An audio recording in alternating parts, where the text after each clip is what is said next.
لبنا خالصا سائغا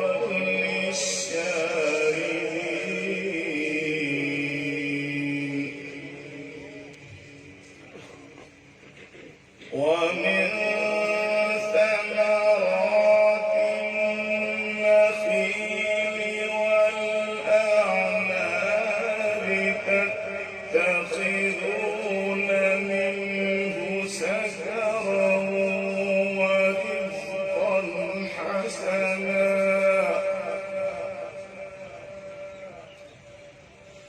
إن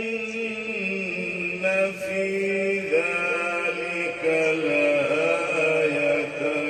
لقوم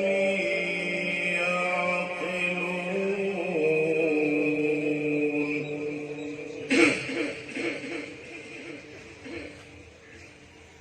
وأوحى ربك إلى النحل أن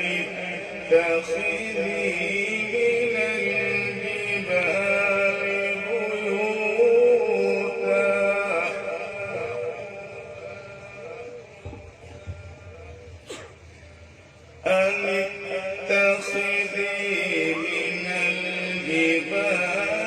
بيوتا ومن الشجر ومما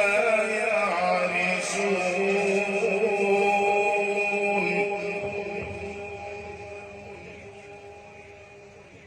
ثم كلي من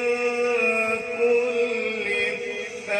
الثمرات فاسلكي سبل ربك ذللا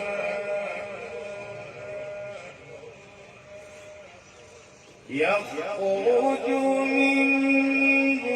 بطونها شراب مختلف ألوانه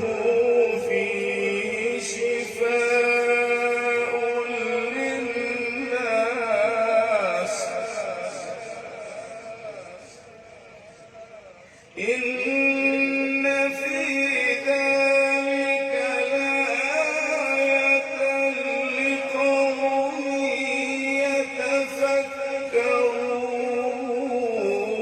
يتفكرون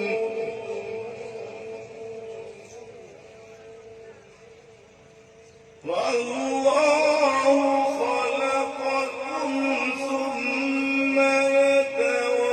يتوفاكم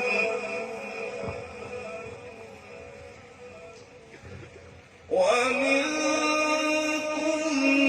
من يرد إلى أرذل العمر لكي لا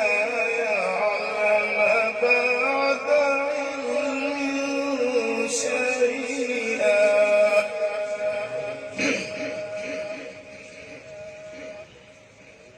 إن الله عليم قدير والله خلقكم ثم يتوفاكم ومنكم